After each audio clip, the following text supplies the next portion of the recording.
Hello, I am AARP Vice President Bill Walsh, and I want to welcome you to this important discussion about the coronavirus.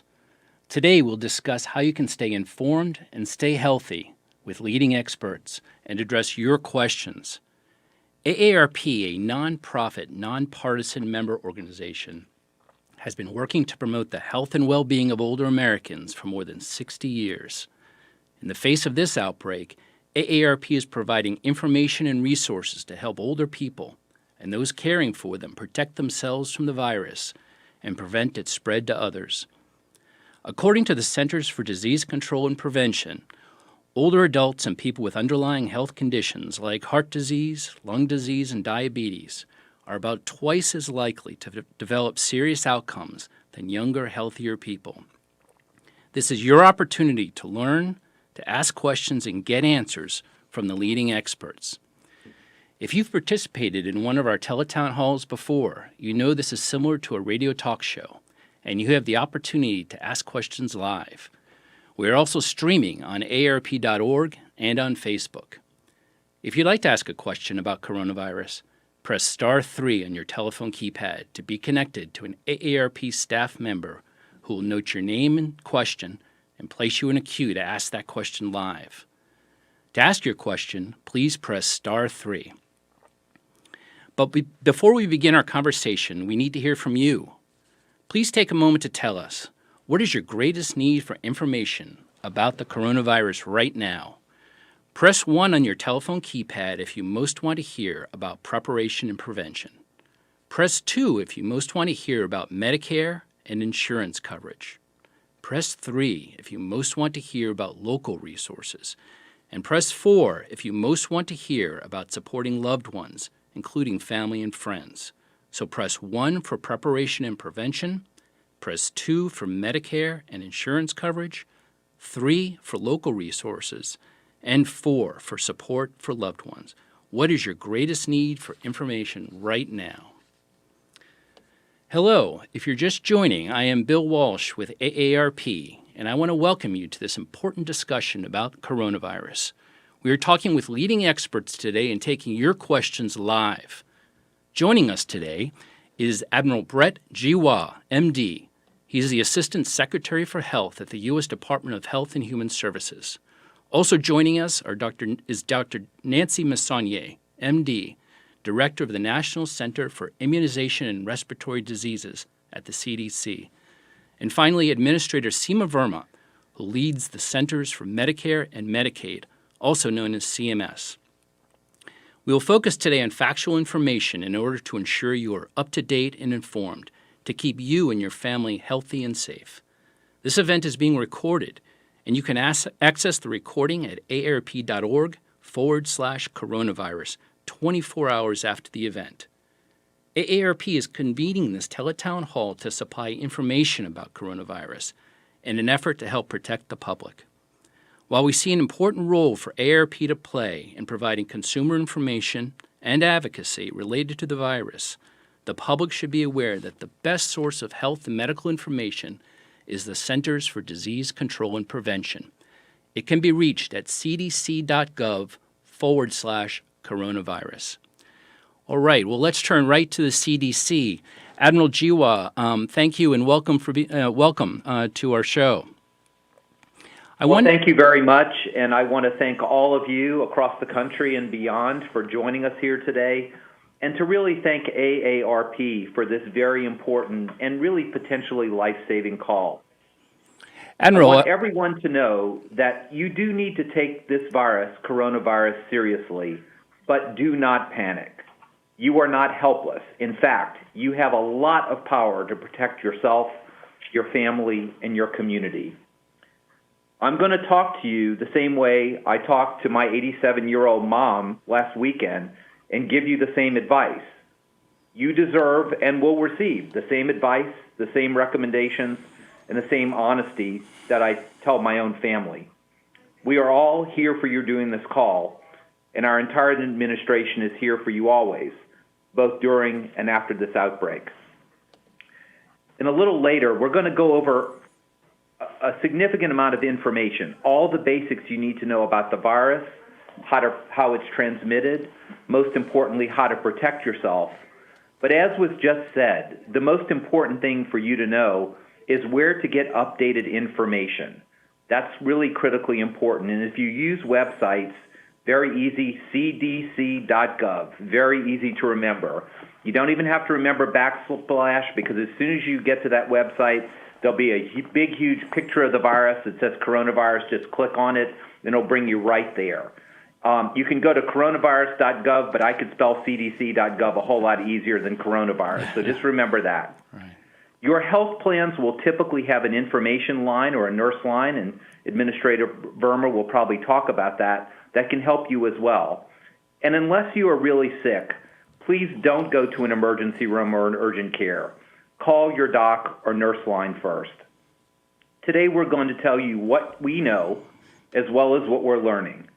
But we do know a lot, and we know what you can do to help protect yourself and your loved ones. Admiral, thanks for that. I was wondering if you can give us the latest state of play. I understand you're at CDC headquarters in Atlanta. Sure, this is Dr. Messinger. Maybe I'll just give you a little information. As of this morning, the case count is somewhere close almost to 700 confirmed and presumed U.S. cases from 38 jurisdictions. That's 36 states and New York and D.C. And we should expect those case counts to go up. Globally, we continue to see large increases in disease. And as of yesterday morning, I think the numbers continue to rise, especially in Italy. The numbers are somewhere more than 100,000 cases worldwide. Okay, very good. Well, thank you both for that overview. We're going to circle back to you in a moment. But right now, I'd like to turn to CMS Administrator Seema Verma. Administrator Verma leads the Centers for Medicare and Medicaid Services. CMS administers health coverage programs for more than 130 million Americans. Administrator Verma is also part of the administration's coronavirus task force. Thank you for joining us today, Administrator Verma. My pleasure, Dr. Jawad. Great to be here. All right. Well, you're talking to Bill Walsh from AARP right now, but we really appreciate your time, and we know your availability is limited. So let's jump right in. Can you talk to us about the cost implications for those enrolled in Medicare? That is, if older adults need a coronavirus test, what's it going to cost them? Sure. So let me back up a little bit and talk a little bit more broadly about CMS and some of our response, and then we'll certainly talk about the implications for our Medicare beneficiaries.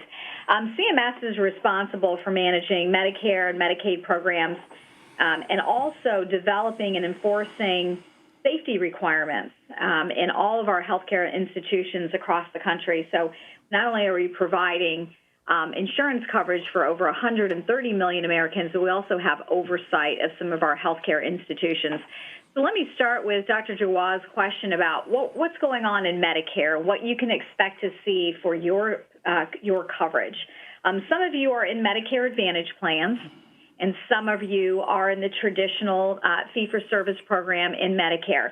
The good news is no matter what type of program you're in, you can get a coronavirus test with no cost sharing. I just came from a meeting with the president and the vice president, and they were talking to insurance companies, and they got a commitment from insurance companies, not only for Medicare Advantage plans, but really all insurance companies around covering the cost of coronavirus tests with no cost sharing and also the related services. So that's the first thing. The second thing I think is really important, and it goes back to a comment that you made. You said, before you go to your doctor, give them a call. And it's important we do that because we don't want people to come in unnecessarily into the healthcare system if they don't need to.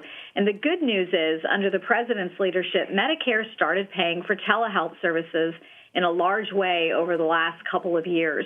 And again, this is a very historic change that was done under this administration, and we're very proud of that, and it couldn't be more timely. So you can call your doctor, you can Skype with them, you can send them pictures, and all of those are covered services, so your doctor can bill for those particular services. And as Dr. Jawad said, that's extremely important right now. Very Some of good. the other I'm sorry to interrupt you. You made a couple of important points, and I want to make sure they don't get lost. I heard you say that the Medicare would fully cover a coronavirus test. Did I also hear you say that private insurance would cover that test as well? That's exactly right, and that's hot off the presses. I think you'll see more about that tonight. But we met with the nation's insurance companies today, the major ones.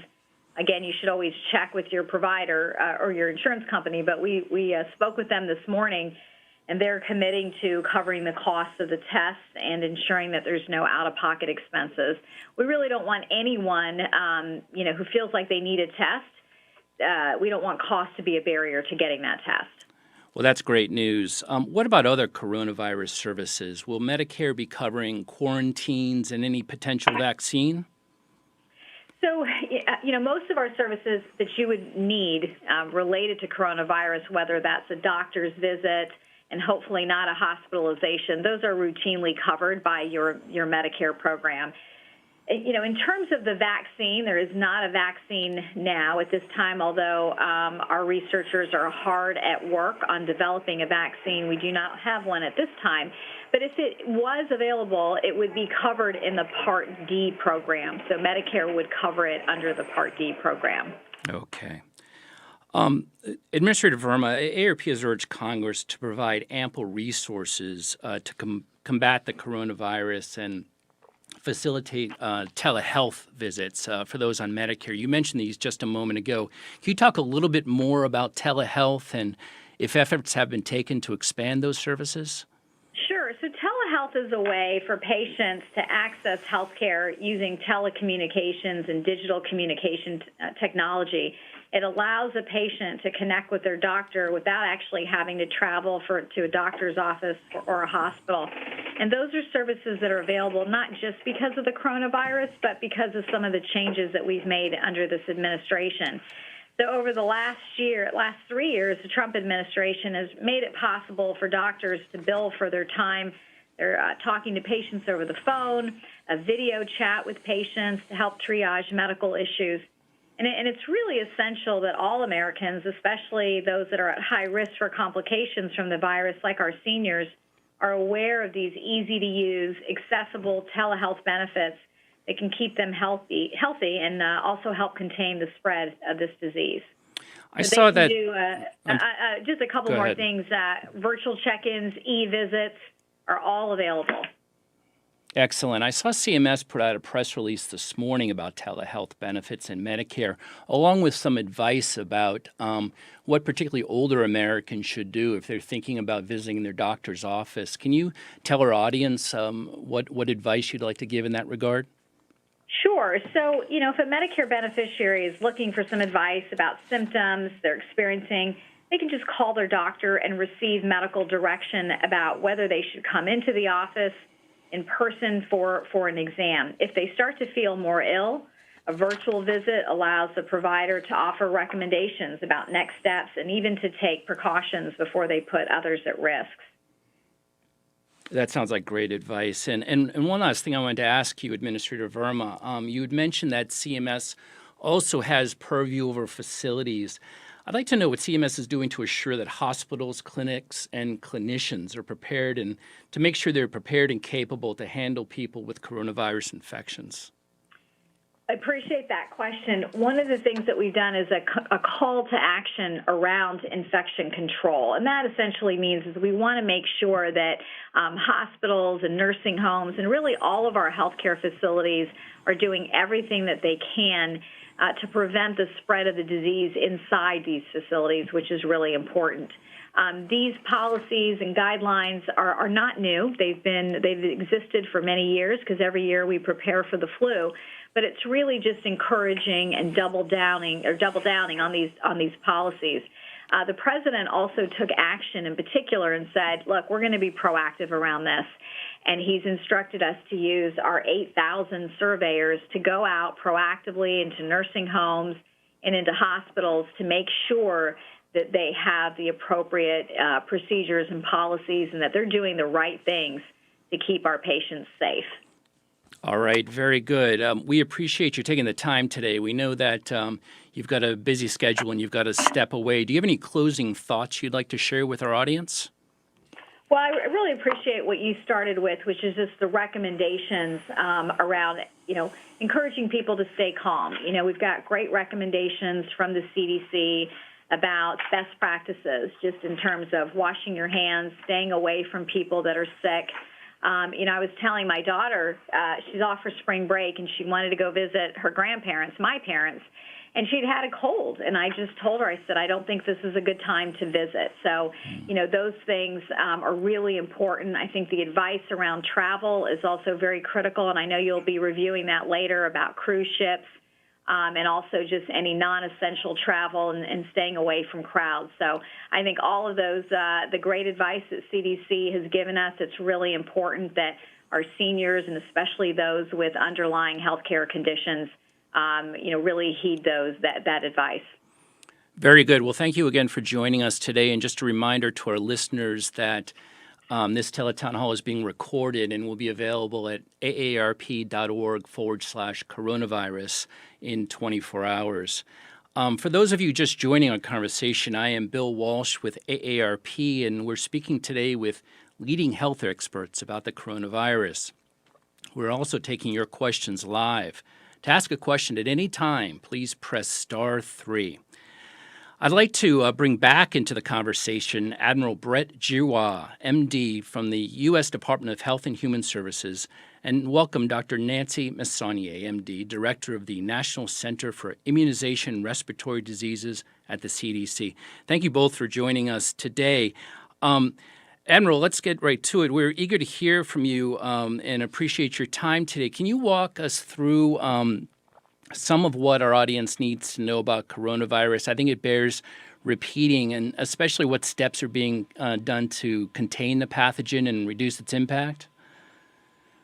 Yes, thank you for the opportunity. So it's not that long of a history, but I think all of our listeners today remember that early on, this outbreak started in a particular part of China, where the first patients who got the virus probably got it from an animal contact in a live animal market. But now we know that there is person-to-person spread. That happened first in China, and now in many countries outside of China, including the United States.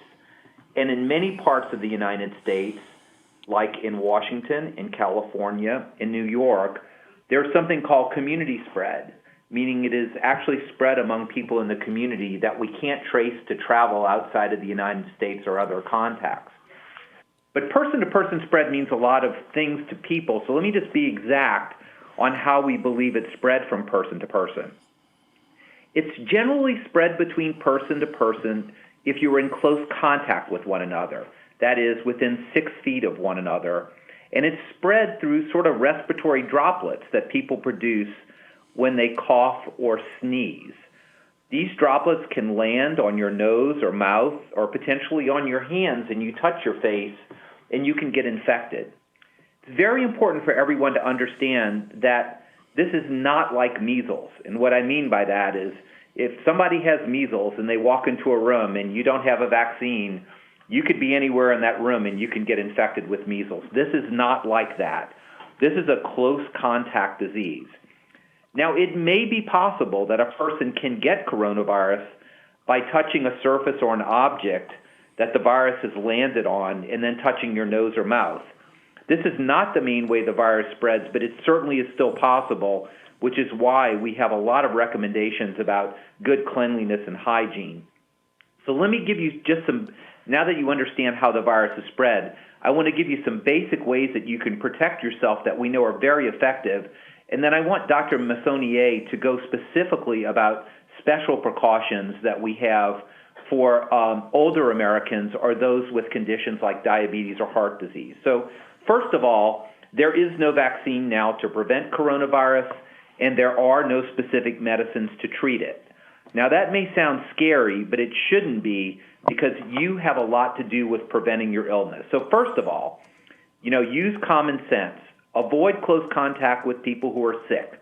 If they are sick, don't get close to them. Make sure that they are protecting you by sneezing into their arms, washing their hands as well, but avoid contact. The second one's very hard to do. Try to avoid touching your eyes, nose, and mouth. If you catch yourself, you see that you'll do this dozens or maybe even 100 times a day. It's very, very important to try to remember to not touch your eyes, nose, or mouth. And sometimes what I tell people to do is literally tie a little string on their finger that they don't notice before, and when they see that, they kind of notice where their hands are. Clean and, if you can, disinfect frequently touched objects and surfaces using a regular household cleaning spray or wipe. This could be things like door handles, or even if you've things that are touched quite a bit that other people could be touching. Very important. Do what your mom taught you to do and you tell your children to do, and that is wash your hands with soap and water. And do it for at least 20 seconds and really wash it really good and wash it frequently. And if you don't have soap and water available, or it's really much more convenient for you to use, you can use a hand sanitizer that has a high percentage of alcohol. These work really well, and you can carry those little bottles around with you basically everywhere you go. Now, that's general for everybody. Everybody should be doing that. But Dr. Massonnier wants to give some really special precautions for older Americans because, as Mr. Walsh said early on, we know that the elderly particularly can be at really high risk of a bad outcome with coronavirus, so we want to prevent that. Dr. Massonnier? Thank you, Admiral Giroir, and thank you for hosting this important meeting. I want to frame this in starting from where Admiral Giroir stops, which is we know it's spread by the respiratory route, and there are things you can do to prevent getting infected. But we also know that respiratory viruses do spread, and over the next couple years, it's likely that many Americans will come in contact with this virus. But the good news is that most disease is mild. Out of the data coming from China, more than 80% of people had mild illness, and it's really only 15 to 20% who develop more severe illness. However, the concerning thing is that the disease clearly affects older adults more seriously. Starting at age 60, there's an increased risk of death, and the risk increases with age. The highest risk of severe illness is in people older than age 80, and especially in people who are older who have serious chronic medical conditions like heart disease, diabetes, and lung disease. So it's those individuals that we think are at greatest risk, and those individuals who we're asking to take special precautions. The kind of precautions that we're taking are more than you would do to prevent yourself individually from getting sick. There are things that keep you away from other people, or what we're calling congregate settings, where you are more likely to have lots of exposure. So, for example, we're recommending that you have supplies on hand, like routine medications for blood pressure and diabetes, and over-the-counter medications and medical supplies, and have enough household items and groceries so that you can stay at home for a period of time, because you may need to stay at home, or at least closer to home, for a couple weeks, especially if there is spread in your community. So those are precautions that we think you should be taking now. We also think that you should take seriously the idea of everyday precautions, specifically avoiding close contact with people who are sick, cleaning your hands often, avoiding touching surfaces. And that may mean that, as you heard earlier, if your grandchild is expected to come visit and they have a fever and a runny nose, it may not be the right time for them to visit you. We're suggesting avoiding crowds. And also, importantly, we're recommending that travelers, particularly those who are older with underlying health issues, defer cruise ship travel and defer long plane trips. And lastly, as Admiral Giroir started with, it's really important that you stay up on what's going on. The CDC website is a great source of information, but in fact, you really want to know what's going on in your local community, because that's where you'll get the most direct information about the risk. And so you want to know what the website is or how your community sends out information so that you can be hearing quickly if there's local spread. Admiral Giroir? Very good. Well, let me jump in there. There was a lot of information. I want to make sure none of it gets lost.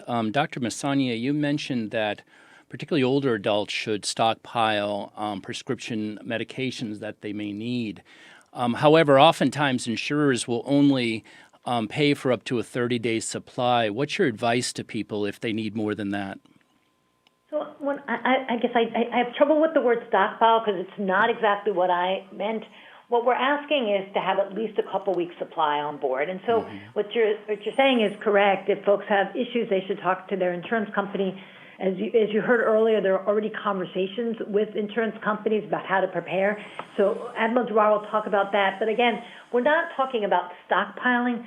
We're talking about having enough medication on board that if your community says you probably should stay home, you're not going to have difficulty because you don't have your regular medications. And I know Administrator Burma probably had to leave the call, but she is very actively on this, and you'll be seeing some new discussions and recommendations to some of the Medicare plans that will help some of the Medicare enrollees potentially have a larger supply of medications on hand.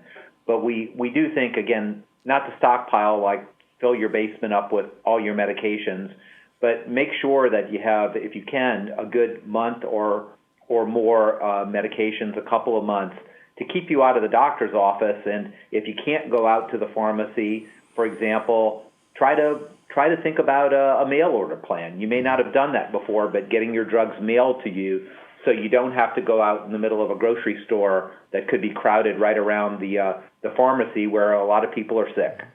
Fair enough. Another question. There's been some confusion over the use of masks and their effectiveness. Can you what do you recommend in that regard? Yeah, this is Dr. Messonnier. That's a really important question. I really want to encourage people not to go out to the store or get on Amazon and order masks. We don't think that the best use of masks is general American public. Masks are most important for those who are at highest risk in the United States, and that's healthcare workers. We count on our healthcare workers to be on the front lines, taking care of us when we're sick, and we want to make sure that they can keep doing their job. So I would ask you, I understand why it looks like a mask is the right thing to do, but right now it's not.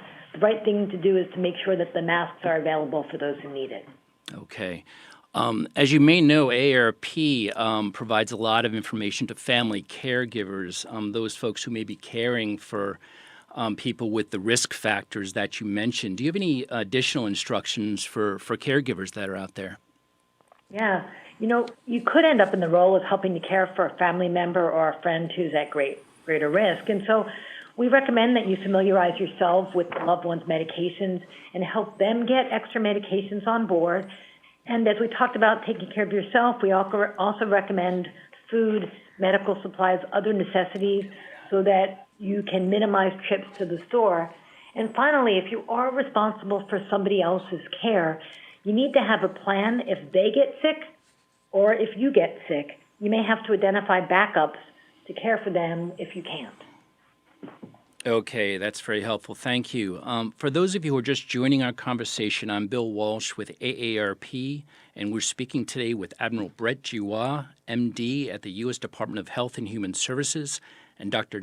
Nancy Messonnier, MD at the Centers for Disease Control and Prevention. Would like to start taking your questions live. To ask a question at any time, please press *3. And I believe we have a whole queue full of questions here. So let's see, who do we have first here? So Dixie from Florida, are you on the line? Yeah. Dixie from Florida, go ahead and ask your question. All right. We were both exposed to someone who was positive for coronavirus. My husband is asymptomatic. So can he be positive without showing any signs and symptoms? And if so, how long would he be positive for? Because they will not test if you are asymptomatic. Okay, thank you, Dixie. Doctors, do you want to answer that question? Yeah, so this is Dr. Messonnier. What I would say is there's been a lot in the lay press about people who are asymptomatic but test positive.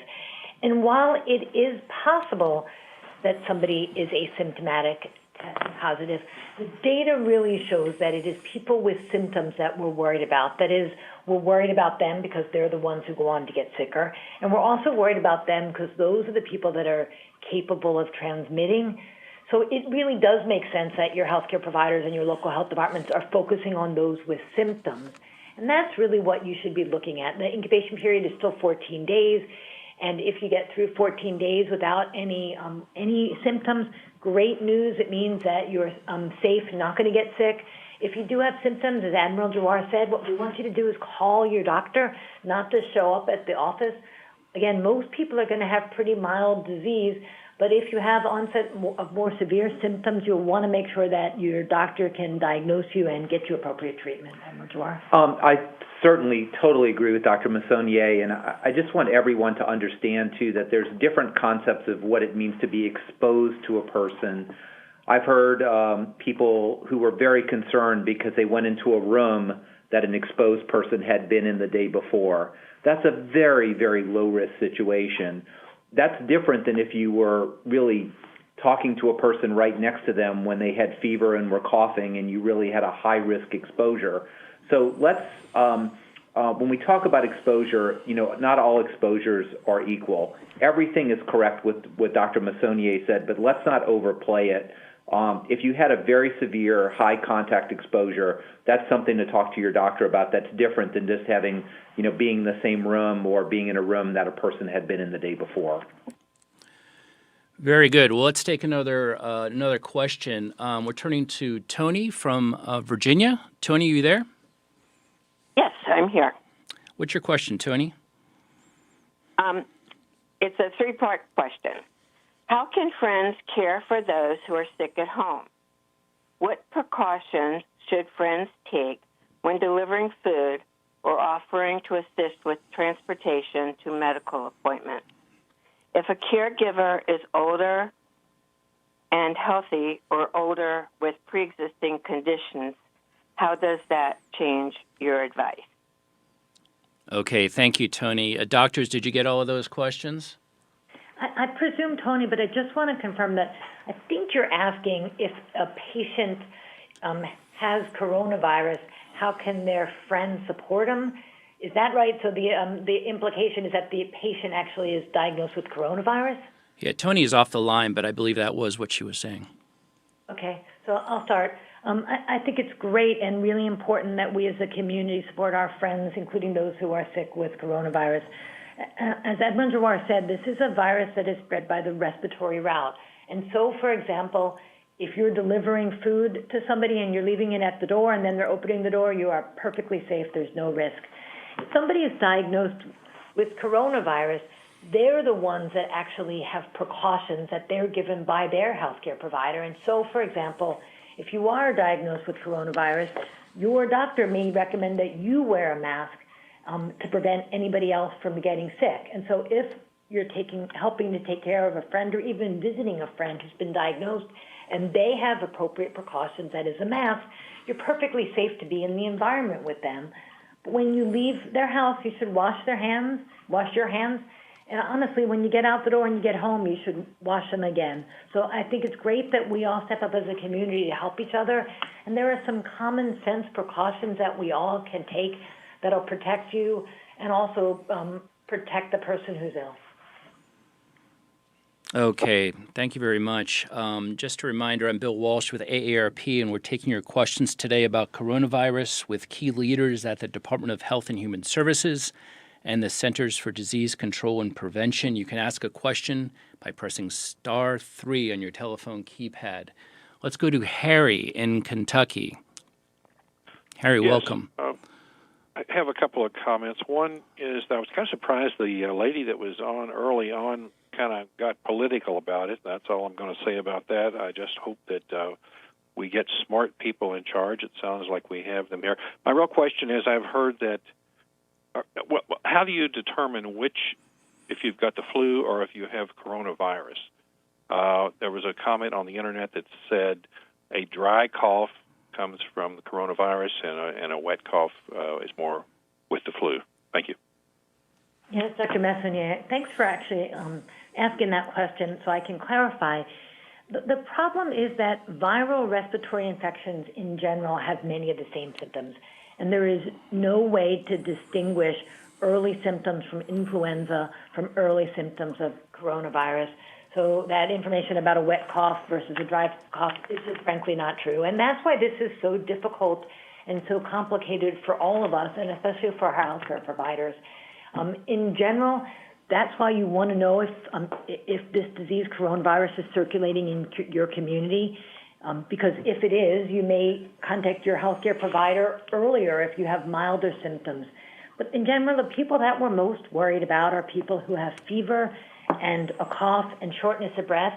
And I'd be worried about you having those symptoms regardless of whether it's influenza or coronavirus. So you should use the same common sense that you would always use about what would prompt you to call your healthcare provider. You have a fever, you're short of breath, you have a cough, you call your healthcare provider. Very good. Dr. Massogne, I want to return to a point that you made earlier about older people thinking twice about taking long airplane rides. As you know, we're streaming on Facebook, and one of the questions we got via Facebook was, how do you define long? What is a long plane ride that people should be concerned about? I think that's a great question, and I wish I had a black and white answer. One of the things from this outbreak since the very beginning is we have tried to be as transparent as possible with what we know and what we don't, and where we're making guidance based on data versus expert opinions. So in this case, I wouldn't think about it as an on-off switch. I would think about it as a light dimmer. If you are in the oldest age group in your 80s and you have underlying health issues, you have heart disease, diabetes, lung disease, truthfully, it's probably not a great idea for you to get on any kind of flight. On the other hand, if you're sort of in your mid-60s and you're otherwise generally healthy, I think it's fine to take small flights, within the United States. But I'd still be concerned about longer flights, not because of the flight itself, but because of the congregate setting and the opportunities to exchange secretions. I wish that we could give you more of a black and white, but there is a judgment call because we're looking both at your risk of exposure, but also your risk of getting really sick. Admiral Giroir, do you want to?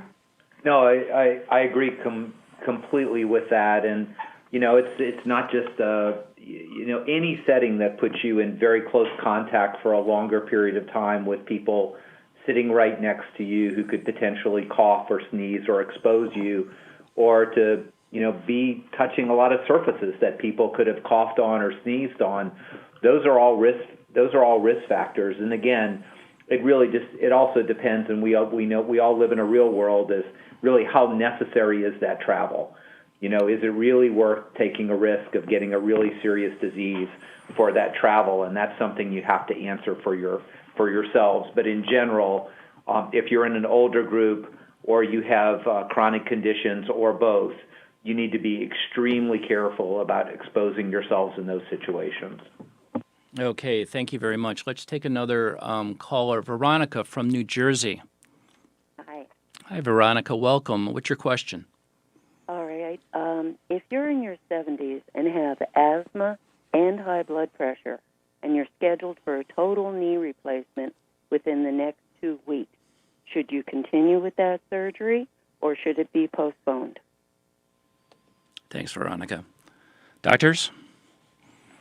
Well, you really need to talk. You really do need to talk to your healthcare provider about that, and it's going to depend on a lot of situations. For example, if the hospital is functioning normally and has very few patients or no patients with coronavirus, it's probably a good thing to do, right? But if it is in an area where the hospital is full of coronavirus and it's very difficult to keep people who are not infected from becoming infected, then your doctor, the last thing your orthopedist wants is for you to go in and get your total knee replacement and get coronavirus. So I think they're going to be right up front with you. And there's some other things, too, to consider. Not that you would need this in a knee replacement, but we know there's severe blood shortages in Seattle right now. So some surgeries might be postponed or delayed because the typical kinds of things that we take for granted are no longer there. They have a blood shortage because people don't congregate. They don't have group gatherings where everybody comes together and get blood. So that's a practical consideration. So that's a very, very good question. It depends on where you are and what the situation is, and really talk to your healthcare provider. They'll give you the best advice for that institution at that period of time. Yeah, I mean, it sounds like what she was asking about was something you had touched on earlier, which is if you have a medical appointment that you attend regularly or a scheduled surgery, as she mentioned. the advice to reach out to your healthcare professional in advance, possibly doing a telehealth visit might be the best alternative. Is that a fair statement?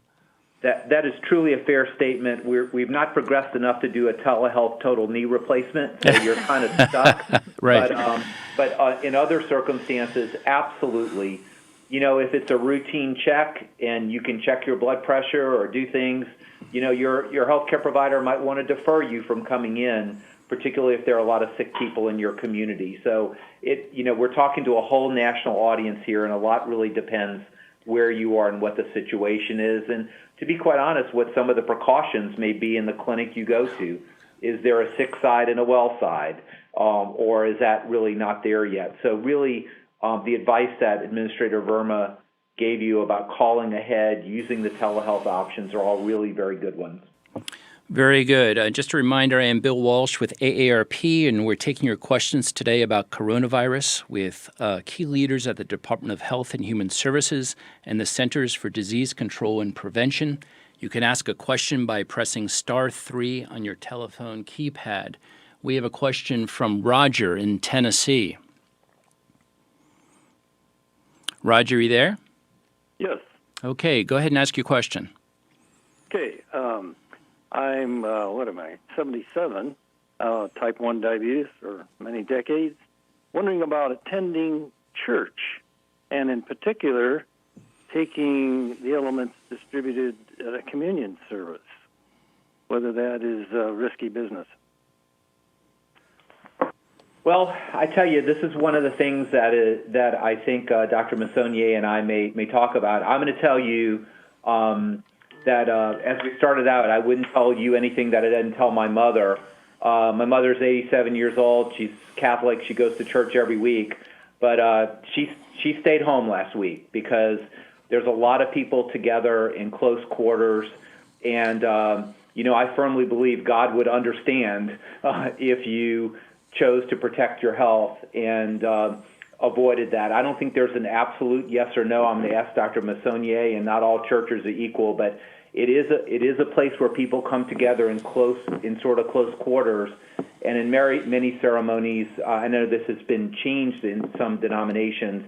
There's a hug of peace or shaking hands or kind of sharing, and those are generally risky things that I wouldn't want anybody at high risk, particularly yourself. You sound very healthy, but you can't beat the numbers. You're 77 and you got type 1 diabetes. I would be very careful. Dr. Massonier? No, I agree completely. I also, I've heard stories from across the country of churches who have actually made themselves decisions to kind of do tele-church, which I think is a really interesting idea to try to make sure that folks can congregate without any risk of person-to-person secretion. So I think that's a great, interesting idea. Okay, very good. Let's take another call. Thomas in Texas, I believe you had a question. Yes. I want to thank everyone for being on the panel and providing this information. It's pretty awesome. But I just recently canceled a cruise vacation I have for June and July for Spain and Italy, and of course that was going to be a long flight to get there. And you probably have already covered this. That I just do you concur that it's a good decision to cancel that vacation? The second part, are cruise ships safe? And the third part are what countries are less vulnerable, or safer for the virus? In other words, if someone was going to schedule a vacation and we don't want to see in the United States, where in the world could one go? Okay, thank you, Thomas. Doctors, do you want to address some of those travel plans? I'll take the first part, and I'll have Dr. Massonier take the more difficult second part. But we certainly think you made a really good decision to not go on your cruise, and I know that must be gut-wrenching after looking forward to it. But just look at the news. We see that cruise ships are places that this disease is spread, and it's not just where you're going, but it's where all the other passengers and most importantly where the crew have been and have come from. So it is part of our recommendation now that, at the CDC's recommendation, Health and Human Services, that particularly if you're in a high-risk group, you really should avoid cruises. Now, in terms of, quote, safe places to go, I'll kick that to Dr. Massonier. Yeah, I also want to come back to something you asked, which is, are cruise ships safe? And I think it's really important for us to all not equate this really unprecedented situation with the general idea that cruises aren't safe. This is an unprecedented situation, and we're asking people to defer cruising because there is this high risk right now of transmission of this coronavirus. But this too shall pass. It's the one thing that we know about diseases like this. It will pass, and when it passes, I'm hoping people like you rebook your cruises, because it's a great way to take a vacation. In terms of where it's safe to go, I have to say I've been asking myself the same question, and my friends have been asking me the same question. And I think it's a really complicated question right now, because as we've seen with what happened in Italy, it can spread in a location very quickly. Mm-hmm. There are already so many countries that have disease that it's really hard to pick a spot that's walled off. It's just not our modern society. One of the things that we all love is to travel, and the interconnectedness of all of the world right now means that there's lots of opportunities for transmission. And so, for a short while, I would say probably best to stick close to home. But this is going to evolve as it has quickly, and things might look really different in a month as we understand which way this is going. And in a month from now, it might be really clear that it's fine to, again, make those kind of plans. But it's hard to pick a place right now and promise that that place would be scared. Right. Okay, very good. We're coming to the top of the hour, so I think we have time for one or two more questions. Renee from Pennsylvania, you had a question. Yes, thank you. I was wondering, what advice do you have for people who work in nursing homes or long-term care facilities or memory care centers? That's a good question. Doctors, can you address that? Yeah, I think it's a really good question.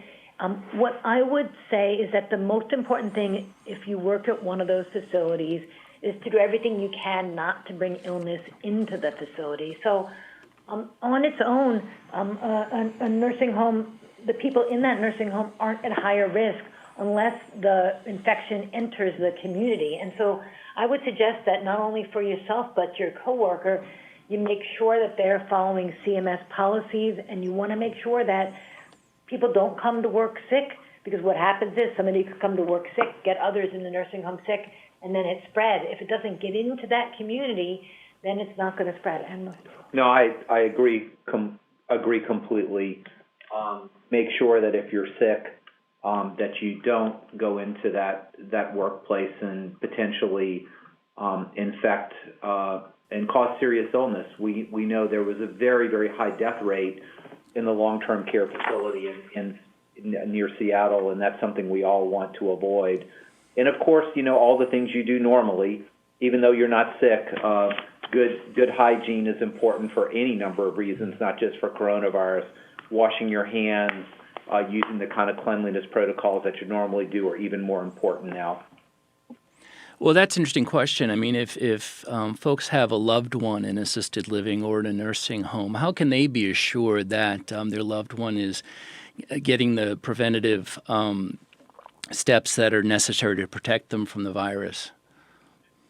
So I will say this more as a person who our family cared for a relative who was chronically ill in our home and then in a facility is, I would say the most important thing is have communication, right? It's very important to talk to the people who are caring for your relative and who are running the facility to go over the kinds of things and make sure that everyone understands how to best protect the residents. I think that communication is really very important.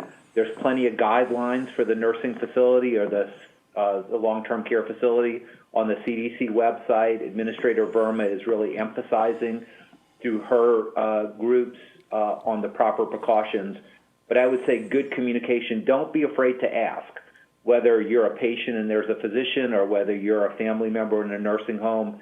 There's nothing wrong with asking. You should be empowered to ask the question and basically advocate for your loved one whether you're the patient or whether your loved one's in a facility. Well, can you tell our listeners what they should be asking? You should be asking what the policies and procedures that are in place to make sure that your loved one stays safe. You want to know that they're following CMS policy, but also that their staff has even doubled down, as the administrator said, to make sure that there aren't illnesses isn't coming into the facility, and also that if somebody in the facility gets ill, it's detected quickly before it spread. So you want to ask what their policies are and how they're implementing them. Is there hand sanitizer generally available that everybody's using? Is there sinks and soap and water that people use? You know, the kinds of basic kinds of things, because again, a lot of people are afraid because there's no, quote, vaccine. But because there's no vaccine now doesn't mean we don't have very effective tools to prevent people from getting ill. And the tools are the tried and true tools of public health, avoiding close contact in congregate settings, like Dr. Massonier said, and just good hand washing and hygiene techniques provide you a great deal of protection. Okay, Admiral, you just mentioned a vaccine. I was wondering if you can give our listeners an update on how the work on creating a vaccine is going. How far away do you think we are? So let me tell you the good news, and then I'll tell you the reality. The good news is there's never been a time in history where the technology has been so evolved that we can get candidate vaccines into people within a period of a few months. And that's exactly what's going to happen. But when a vaccine goes into people for the first time, it's only going to go into a very small number of people in a clinical trial, 40, 50, 100 people, because we do need to make sure it's safe. So as Dr. Fauci says frequently on television, who I think is the foremost vaccinologist in the world, is that it will take a good year to 18 months, even if we do have a very effective vaccine, for it to be widespread. So let's not fool ourselves or fantasize about having a miracle drop in our laps right now. We do have power and we do have tools, and feel empowered by that. Feel that you can help. You can't. There's no 100% guarantee, but you can do a lot to control your destiny by doing the simple things we talked about today: the social distancing, avoiding crowds, make sure you have your medications. Probably don't go on a cruise ship or airline flights if you're in a high-risk group. Make sure you wash your hands very carefully and stay away from people who are sick. This will provide you a high degree of protection. And you know what? In many circumstances, that can provide you just as much protection as some vaccines can. Okay, let's take another call. Susan from New York. Hi. Thank you very much for taking my question. So one of the severe complications, I understand, can be pneumonia. Would having had both pneumonia vaccines help protect you if, God forbid, you get that far?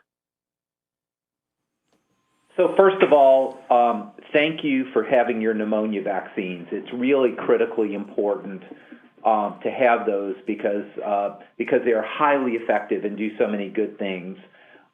Probably having the pneumonia vaccines won't help in this circumstance because the pneumonia vaccines protect against a large range of a certain type of bacteria that cause pneumonia, but it won't protect against, this particular virus. One could make a case that maybe if you get the virus, you're less likely to get another pneumonia, but in general, your pneumonia vaccines are not going to help you stay safe from this virus. But they help you stay safe from things that we know would have killed tens of thousands of people a year if you don't have the pneumonia vaccine. So good for you. Okay, one last question. I wanted to hear from Doris in New York. I'm sorry, Catherine in New York. Oh, yes, thank you. I wondered about eating out, either in a sit-down restaurant or a take-out fast food restaurant.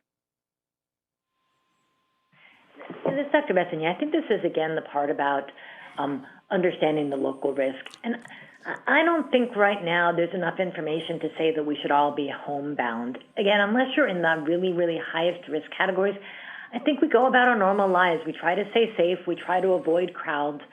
But I don't think there's any reason not to go about our normal lives, and eat out in a restaurant seems like a completely reasonable thing to do.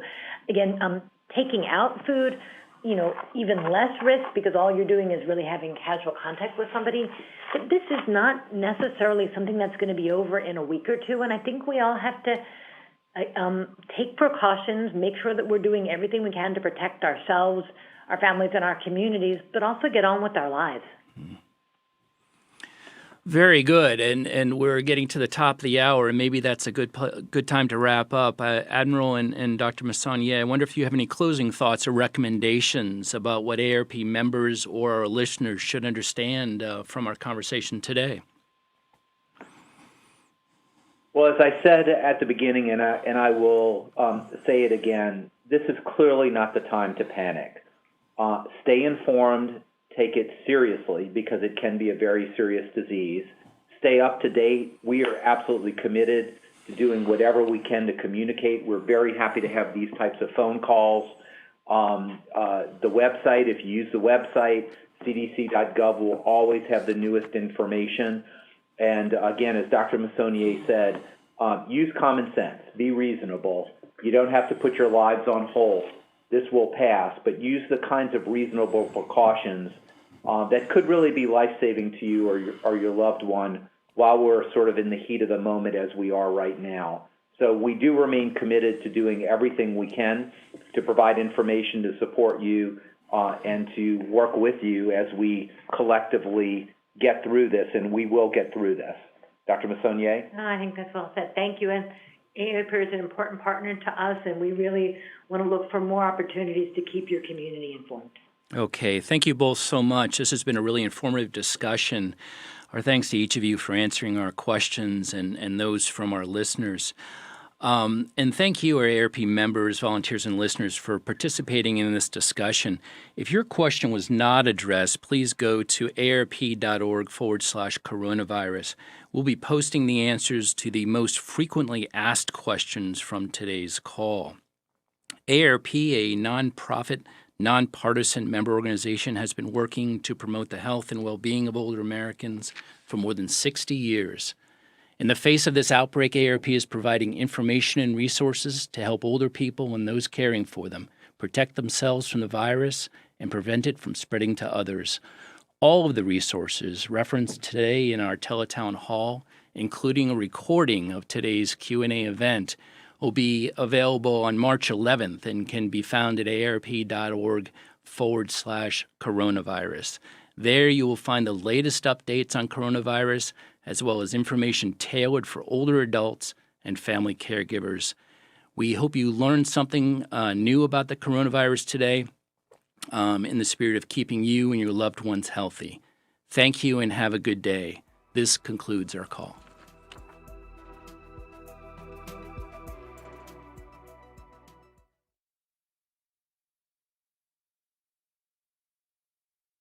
Calling. Goodbye.